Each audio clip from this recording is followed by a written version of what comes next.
Ongina. Aya, ana norini zo'r qilib qo'yasiz-da. Nima deyapsan yetimchaga o'xshab? Oy! Men diyetagaman onajon. Nima degani bu?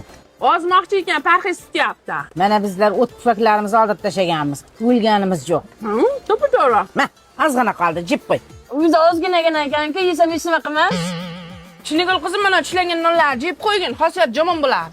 Ona bo'lingan non qolib ketsa uvol bo'ladi, ha? Yuraymi? Abi Chinigul qizim, men ham diyeta tutsam bo'lar ekanda. Kesa to'yirmang, ertadan diyeta qilaman ona. Abetgacha Nima qilibdi? Onajon, semchga cho'q o'tiribsizlar-da, mansiz. Kelsen chaq. diyetada-ku. Ayajon, nima ovqat qilasizlar bugunga? Manda? Rostdan. Men yaxshi ko'rgan ovqatim-ku. Diyetadasan mumkin emas senga ular. Ertaga aniq tutaman, javob onajon.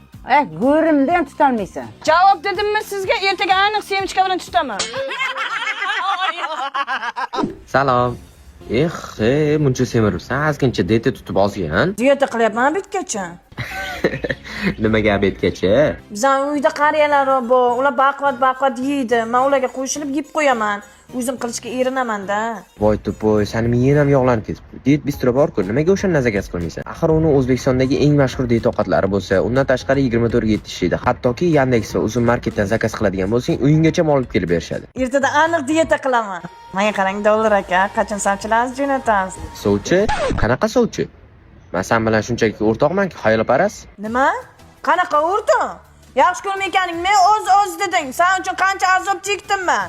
Ovqat yeb abetgacha azoblandingmi? Men ko'zimga vobshe ko'raman, tushundingmi? O'rtoq.